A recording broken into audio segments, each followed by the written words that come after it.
Imagina só uma empresa de tecnologia, uma que não quer só vender um produto, mas que tem como missão se tornar o cérebro, o verdadeiro sistema operacional do próprio governo. E não só isso, mas também a maior fornecedora militar e a dona de todos os nossos dados. Não, isso não é ficção científica. Essa empresa existe, se chama Palantir, e hoje a gente vai entender como eles estão tentando construir essa nova realidade. Para a gente entender a Palantir de verdade, a gente precisa primeiro dar uma olhada na cabeça do CEO, o Alex Karp. E olha só essa frase dele: eu não penso em ganhar ou perder, eu penso em dominação. Isso aqui já diz tudo, né? Para ele, o jogo não é sobre competir, é sobre controle. Um controle total. E essa mentalidade, ela está em absolutamente tudo que a empresa faz. E se a primeira frase já foi forte, se liga nessa. O modelo de negócios da Palantir, dito pelo próprio CEO, é bem direto. A empresa foi feita para tempos ruins, porque, segundo ele, tempos ruins são muito bons para Palantir.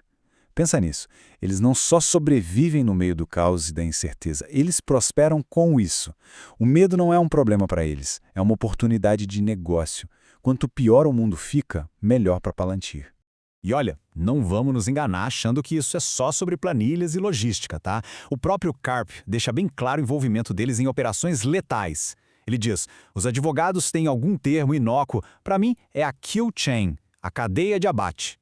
Esse termo se refere basicamente ao processo completo, desde que um alvo é identificado até ele ser, eliminado. É exatamente aí, nesse processo de vida ou morte, que a tecnologia da Palantir atua. Beleza, então, vamos mergulhar nessa história. Para entender de onde vem essa mentalidade, a gente precisa voltar lá no começo de tudo, num momento bem específico moldado tanto pelo medo quanto pela explosão do Vale do Silício. Tudo começa basicamente com a grana da venda do PayPal. Um dos caras por trás do PayPal, o Peter Thiel, pensou o seguinte, peraí, e se a gente pegasse essa mesma tecnologia que a gente usava para detectar fraude online e usasse para encontrar terroristas? E isso foi logo depois do 11 de setembro, num clima de paranoia e vigilância total. Ou seja, a ideia dele caiu como uma luva. E foi assim que a Palantir nasceu. Tá, mas na prática, o que a Palantir faz de verdade? Bom, o nome da empresa já dá uma pista bem grande, e ela vem direto do universo da fantasia. Para quem é fã de O Senhor dos Anéis, vai lembrar. As Palantiri eram aquelas pedras mágicas que deixavam a pessoa ver lugares distantes até o futuro. Eram super poderosas, claro, mas também tinham um lado sombrio. Podiam enganar e corromper quem as usava. É, uma metáfora bem direta, né? Para uma empresa que trabalha com vigilância e análise de dados, é quase uma confissão.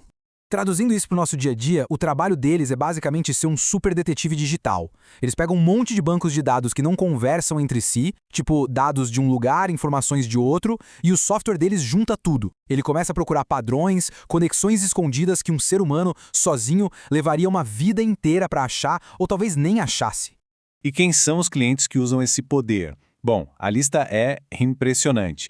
Vai das agências de inteligência mais famosas do mundo, como CIA, FBI, NSA, passa pelo Departamento de Defesa, pela Receita Federal, pelo Sistema de Saúde e, de repente, no meio disso tudo, a gente encontra a Wendy's. Sim, a rede de fast food. Eles usam para otimizar a logística deles. Isso mostra o alcance da coisa.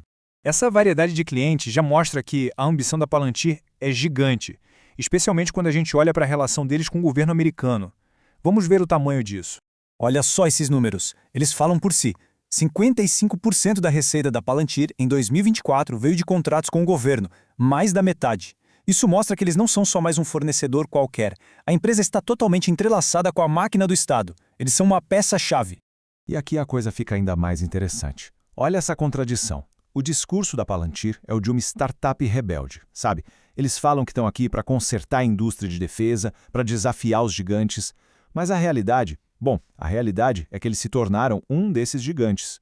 Eles viraram um dos maiores fornecedores de defesa, tão grandes que entraram para o S&P 100 no lugar da Ford. É o rebelde que virou o império. E o mais impressionante é que eles nem fazem questão de esconder essa ambição toda. O CTO da empresa, o chefão de tecnologia, falou com todas as letras qual é a missão: se tornar o sistema operacional central do governo dos Estados Unidos. Pensa no peso disso. Não é ser um aplicativo, uma ferramenta. É ser a base, a plataforma onde o governo inteiro vai rodar. O que nos leva à pergunta: por quê? Qual é a filosofia, a ideologia por trás dessa missão de dominar tudo? A resposta começa com o cofundador, Peter Thiel. Ele é um libertário bem conhecido e, para ele, a tecnologia não é só um negócio. É uma forma de contornar a política. A ideia é mais ou menos assim. Para que perder tempo convencendo as pessoas, passando por todo o processo democrático, se a gente pode simplesmente construir uma tecnologia tão poderosa que muda o mundo de forma unilateral? É usar a tecnologia como um atalho para o poder. E aí entra o Alex Karp para complementar essa visão. O raciocínio dele é, olha, o governo vai coletar dados de qualquer jeito, isso é um fato. Então a pergunta de verdade não é se eles vão ter os dados, mas como esses dados vão ser usados. E adivinha quem ele acha que deveria ser o juiz, o árbitro que define e fiscaliza essas regras? Exato, a própria Palantir. Para garantir que essa visão deles nunca saia dos trilhos, eles criaram uma estrutura de poder bem peculiar. Existe uma classe especial de ações, a classe F, que dá aos fundadores 49,99% do poder de voto. Quase a maioria absoluta. Isso significa que mesmo que eles vendam a maior parte das ações deles, o controle da empresa continua na mão deles. O poder de decisão está blindado. Ok, então vamos juntar as peças do quebra-cabeça. O que acontece quando uma empresa com essa tecnologia toda, com essa receita bilionária e com essa ideologia de controle se torna, de fato, o sistema operacional do governo? As consequências são gigantescas e bem reais. Pensa só, na Receita Federal, o software deles pode apontar quem vai ser investigado. No sistema de saúde, pode ajudar a decidir quem tem acesso a tratamento. No Exército, ele acelera a tal da Q-Chain, uma decisão de vida ou morte. E fora do governo, nas empresas, pode ser o algoritmo que decide se um seguro vai ser negado ou aprovado. E aqui está o ponto central de tudo isso. A gente está falando de uma governança por algoritmo. Quando decisões tão importantes são entregues para um sistema de inteligência artificial, o poder, na prática, vai para a mão de quem construiu aquele sistema. E a agenda de quem construiu, seja lucro, seja controle, seja o que for, começa a ditar as regras do jogo e a moldar a nossa realidade. E isso tudo nos deixa com uma pergunta que é no mínimo desconfortável. A gente aprende que numa democracia o poder está com o povo, com os representantes eleitos. Mas, e quando o sistema operacional, as ferramentas que fazem o Estado funcionar, estão nas mãos de uma empresa privada com uma agenda muito clara? A questão que fica é, no final das contas, quem está realmente no comando?